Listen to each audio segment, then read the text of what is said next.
We're both sitting here staring at the button that says load. Yeah. One thing I really like about this game is listen to this click sound it makes when you click buttons. You know, there's nothing quite So good. as immersing as a satisfying UI. Yeah, dude, if it's got that nice click, it's kind of bassy, but it's A good also got like chunky. Yeah, it's you want a like chunky click. it's like really happens like in that instant, you feel the instant that you clicked. It's really good. It's like dropping a 50-pound weight. Yeah, that's right, but it doesn't like vibrate. It's not like the bass echoes, but the click itself is sharp. We need some like force feedback, some like haptic feedback mouses. Yeah, you like click on a button and it just like shocks you right in your brain. Yeah. Dude, there was that it was like a chair. No, it wasn't a chair, but it was like a system you would like attach to your chair.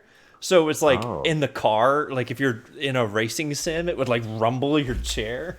Yeah, well, you know what's funny? There's a story about the guy who invented Rez, the guy from Q Entertainment. His name is Tetsuya Mizuguchi, and he came up with this thing called I can't remember what it is, but it was basically like a full body vibration vest or something that you'd wear while you played Rez or Would it whatever. give me a hug when I was sad? I don't know. I hope this thing is still moving. Like, I can't even tell. Got 130 seconds. I guess we'll see how it goes. I don't know what.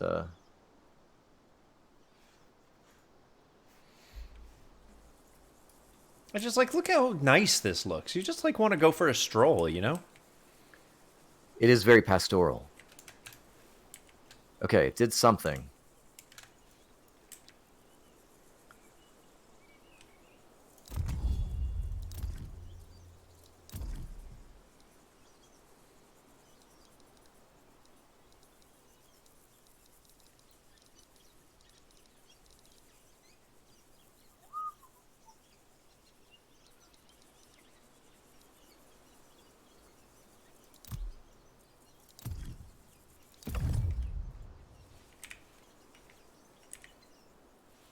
Ah, look, we could just go for a stroll. Look how You can, you nice can this is. Let me know if I'm accurate losing the recreation of battle. the Greek countryside. Yeah, let me know if I'm losing the battle. I'm just going for a walk down this road. Like with the God rays coming through. Man, this game looks pretty good. I've only got 50 seconds left. Man, I don't know what it's doing here. Like, I'm just trying to like toggle things and flip switches. Maybe too many switch flipping. Well, I'm afraid that the more I do it, the more I'm creating problems. But I don't have a way to tell, really.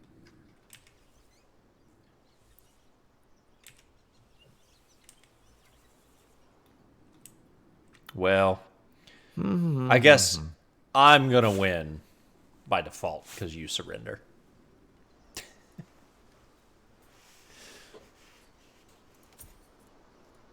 Let me just try clicking back to the game for a second. You're not even in the game? Well, I was. I mean, I am might be. The screen's kind of black, but I have the right cursor. Wait, it like started over. You've been dropped. I won. No, it was a draw. All right, hold on. I mean, it's not. There's not a lot of system resources bogging down either here. Somehow both of our heroes are at half health. They deserved it.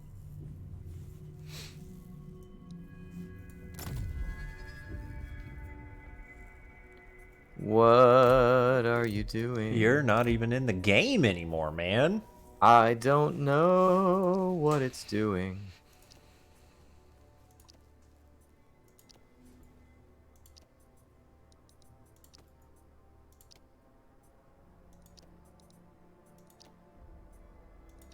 Okay. All right. Now it's loading. Oh, now it's loading super fast. Yeah. I've got the. Oh yeah, I've got this one in the bag now. All right. Well, I'm waiting. All right, hold on.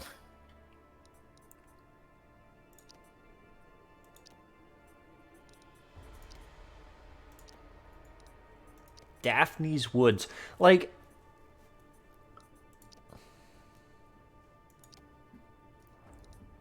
there's like a insane number of maps they've created for this. I wonder how often in the campaign it sorts through the various battlefields, or if there's anything sort of regional, or... I mean, maybe each spot on the strategic map is one of these battlefields. Yeah, I'm not sure.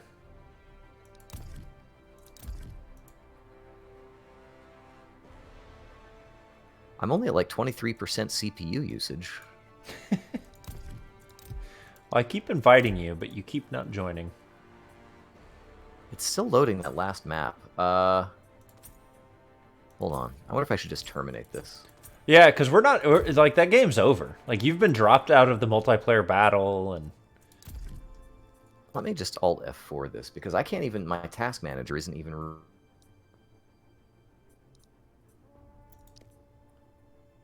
Gorgon's Island. Harpy's Ascent. Hephaestus's Fall. Hill of Tears. Hilly Slope.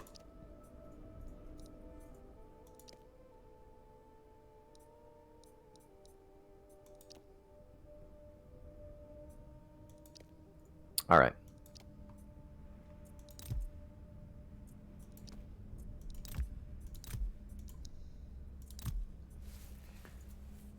It's okay with me, because I keep clicking things, and it keeps making that great sound. I mean, it might even be worth... Can you do, like, a CPU battle just to get something going here while I sort my things out? I mean, I suppose. I don't think you'll be able to join, though. No, that's okay. That's okay. Just to make things interesting. Like, actually interesting. Sure. Let's throw in Paris of Troy as a CPU AI player.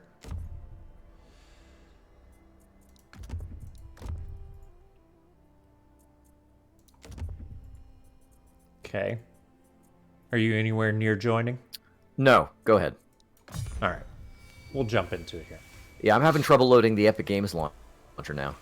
Well, you know what we could do is I could go back and... Here, I will do this. I'm going to load my Menelaus Sparta campaign, and we'll look at the overlay. I think it's worth looking at the campaign, honestly.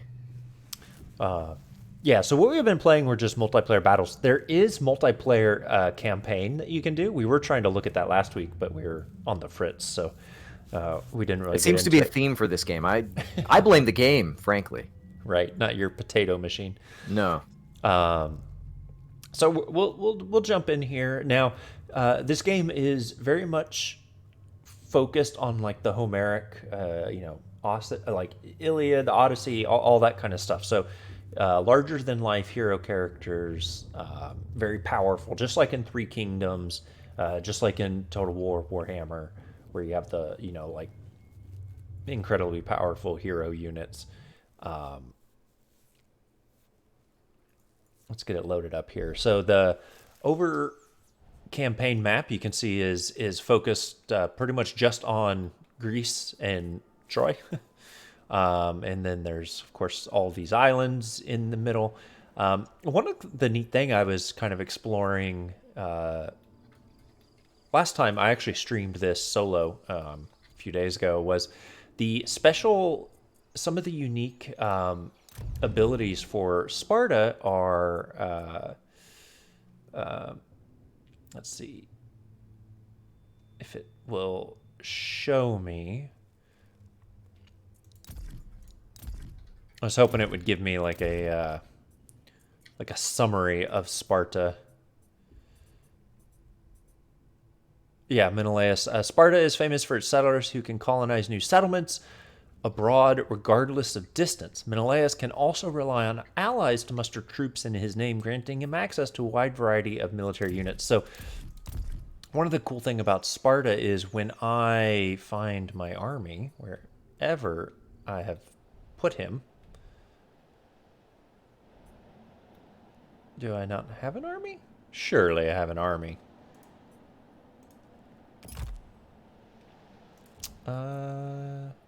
Here's something that I kind of wondered about this. Greece is famous for its, There. many islands. Are all of those occupiable territory, or are they just for show? So some of these are kind of grouped together, like Melos here is, several of these, but you can see like right here, there's a cluster of 4 islands you can occupy. And so several of these are like territories that you can claim. So Melos is an area here, and it has a province of Meropia and Dryopus. So these 3 in a row you'd want to have this Sarmata region. And each of these areas has like a resource that is attributed to it. So, so like this one is a farm settlement. This one's a city, province capital. This one produces bronze. This one is province capital. This one makes stone. So this is not like Civilization where you can just kind of make the city what you want it to be. These are bespoke, actual points of strategic value. That's right. And so when, this is a farm city, so the different things you can do, let me see if I have any kind of upgradable. I don't think so, but we'll go into the build menu real quick and you can kind of see it. So when I look at this city, when I first built this grain cart building, I had the option to build all of these. And so I built the grain carts, which can upgrade up to a granary. But, you can do different things based on the region. So if it's farming, you get farming resources. If it's stone, you get the stone options, things like that. And then your large, different areas have different things. So Sarmata has one of the things that's unique about it is you can recruit harpies there. And I think it is in special. Yeah, so here you get a special building called a Harpy Lookout that you can choose to build, which gives you these harpy units. And some of the neat things about these units is they're like mythological creatures, but they're not actually mythological creatures. Yeah, it's just like they're called that. Like the Cyclops is, if you look at it, it's like Cyclops. It's actually just a barbarian that wears a helmet that makes him look like basically. But they have some unique abilities and stuff, so it's pretty cool. So let's get out of that. So He's actually wearing an elephant skull. Yeah, I mean, that seems all right? Like, if you're going to wear something, you might as well be an elephant skull. So one of the unique things about Sparta is you can colonize areas that you're not near. So Ios here is unclaimed. And, like, I don't have a army. Like, normally you'd have to send an army to colonize this. I could just do it now with 150 wood, 150 stone, 500 wood, and 800 food. So whether we want to do that or not, is an option. And I think that's pretty cool. So we can like look around. None of these are colonizable because, of course, these are all like cities of Greek factions. Go pick a fight. Yeah. So here's my army. It's 19 out of 20 units, and I brought them down here to conquer Cythera, which I actually just conquered. You can see everything's all broken. Oh yeah. As soon as I leave here, you know what? Rebellion. Yeah, pretty much. I actually just conquered this. Yeah, it's real angry with me. But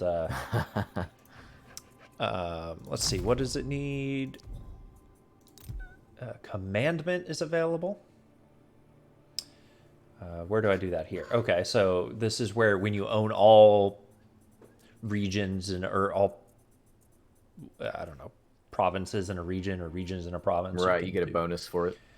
Plus 5% to all resources. Happiness. Let's do happiness and growth, I guess. Why not? Let's see. Construction's available in Lacedaemon. Oh, I can upgrade my Shrine of Dyke. I gain 100 favor of Zeus. Oh, so that's the other thing. Is first, here's my objectives. So a Homeric victories, complete all 12 steps of your hero's epic mission chain. I've done none. Oh, that's kind of cool. Make sure the following factions are destroyed or confederated. So I have to destroy Troy. I have to capture Helen and hold 2 settlements, including the following Troy and Knossos. Or you can do like just a conquer everything victory. There is royal decrees. So this is like research, essentially. Diplomacy, of course, works pretty similar to diplomacy in the other. Divine will. This is the sort of the gods thing I was talking about earlier. So, you know, if you did this, it costs 500 food, but gives me 70 favor of Zeus. If I get Zeus's favor to tier 1, if I become respected, I gain the might of the Thunderbolt, which is plus 20% to melee attack of club units and plus 15% to missile and armor-piercing missiles damage of javelin units. So different stuff there. And then some of these are, you know, if you look at Poseidon's, plus 15% to campaign movement range at sea and minus 2 to enemy siege holdout time. Like different bonuses. Yeah, what was that Aphrodite one? Plus 10 to diplomatic relations with all factions and 200% to all effects of organized games commandment. Oh, well, that's all right. So call to arms. So this is a unique ability of Sparta. So I can actually recruit units from allied factions.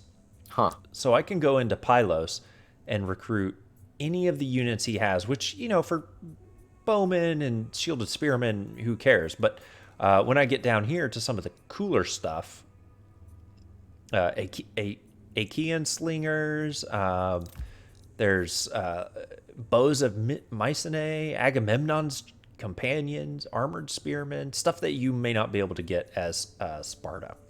So that's pretty cool. So you could even look down here and let's say we ally with Ithaca. Here's like Odysseus's Midnight Runners and all kinds of stuff. So you could really try. I mean, it seems like there's a lot more depth beyond just the here's your spearmen, here's your archers, here's your horsemen. Absolutely, and one of the DLC factions that came out that was also free not too long ago was the Amazons, who I played in our first battle. Oh yeah. They are a horde faction, so you can't occupy cities. You just have to move your armies around the map. Huh. So totally different way of playing. Lots of really cool depth. I love the way they've done the world. Lots of neat little quality of life features. The turns go quickly, which is nice. You know, I know that's... Oh yeah, there you go. In previous games, some of these turn times, especially the Warhammer games, would take forever. But they do look at okay. all that stuff across the top up there, man. That's... So here is the new diplomacy system. I was telling you, with all these different resources, you really get a lot more flexibility in the diplomacy. So this guy wants to do a single barter. Polyexenos of Ellis. We are neutral, so we don't really have any relation at all. He's really desperate for gold, but he has excess of stone and wood, and he is trying to get me to send him 448 bronze, of which I don't have a ton, and I'm not gaining a ton. And 1 gold for 618 wood, but you know, I'm gaining a lot of wood, so I'm going to decline that. Sorry, bro. These guys want something very similar. No thanks. Mission successful. Thirst for conquest. Maintain control of 1 provinces, either by direct ownership or through vassals. So I completed that mission, so I get 700 wood. Commandments may be declared in... Okay. Royal commandment. Issue commandments across 1 province. The blessing of the gods. Already done this. Yeah, that guy's always there.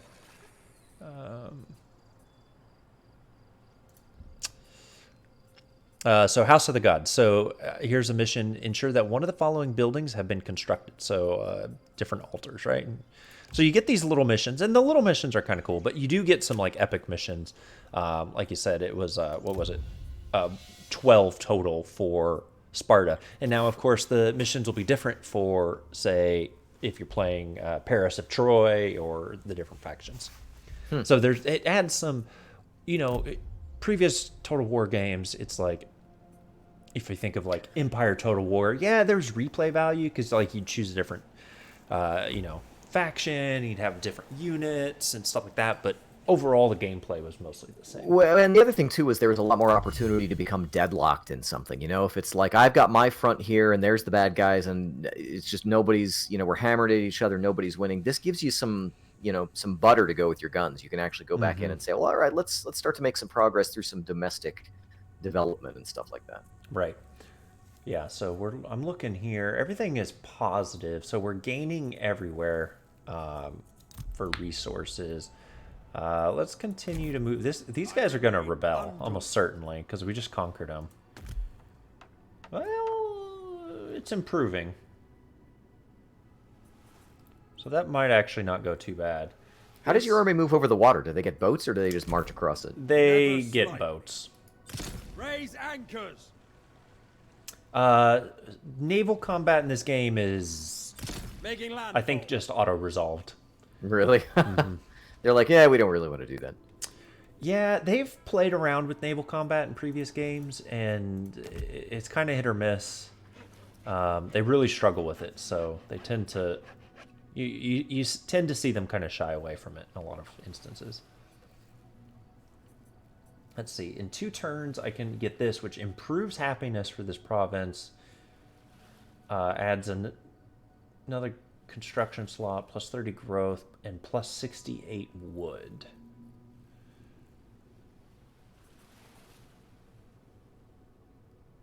Seems pretty good.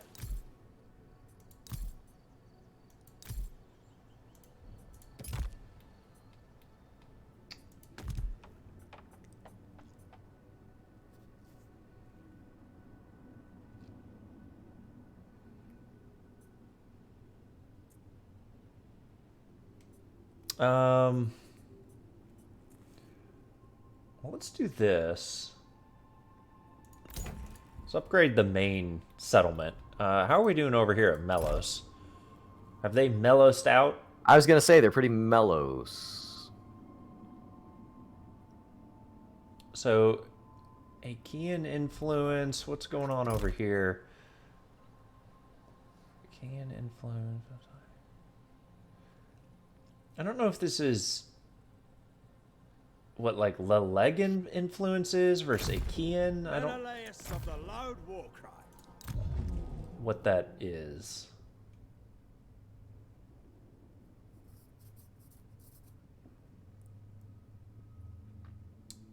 I don't know. But let's show off the... I'm going to show off the colonize. I don't know that I'd want to call... Oh, I don't have enough stone. I'll have enough stone. Oh, you know what? Let's use diplomacy. Let's go get some stone. So, rich in stone. So these guys are rich in stone. The Akkadians and Argos. Let's see if they would like to trade me. He'd like gold. Taunt them. Oh, this guy wants bronze. He's not super rich in stone, but I don't need a ton. So let's barter. Let's do a single barter. I'm gonna offer you. Okay, I want. What do I have in stone? That I need 100 stone. Oh man, he really doesn't need much here, does he? 55, 60. 70, 80, 85, 86, oh, 86.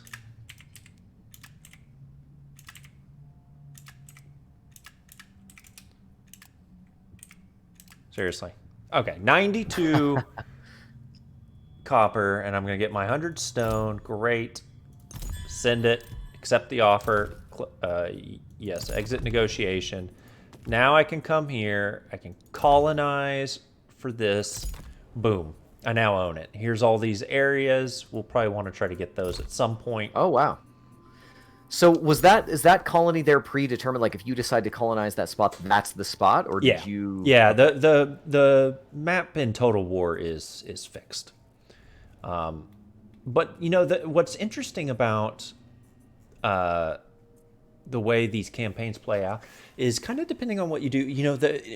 No two games will necessarily play out the same. The way the AI kind of goes crazy with their wars and diplomacy and whatnot. So while the cities are always in the same place, you end up with some crazy stuff with like, oh, this guy totally invaded and took over everything over here from down here. Right. And all kinds of crazy I'm kind of like super totally interested in playing this campaign now. Dude, it is a really neat little campaign because again, it just focuses it down into kind of a small little, just a narrow focus, right? Like you're going to play as this Greek, Homeric sort of Restoring honor. thing, and just have a good time with it, and not have to worry about trying to conquer all of Europe and Africa and everything else. So it's really cool stuff. So I really recommend you check it out if you like the Total War games and you kind of like this, especially this time period is so rich in sort of history.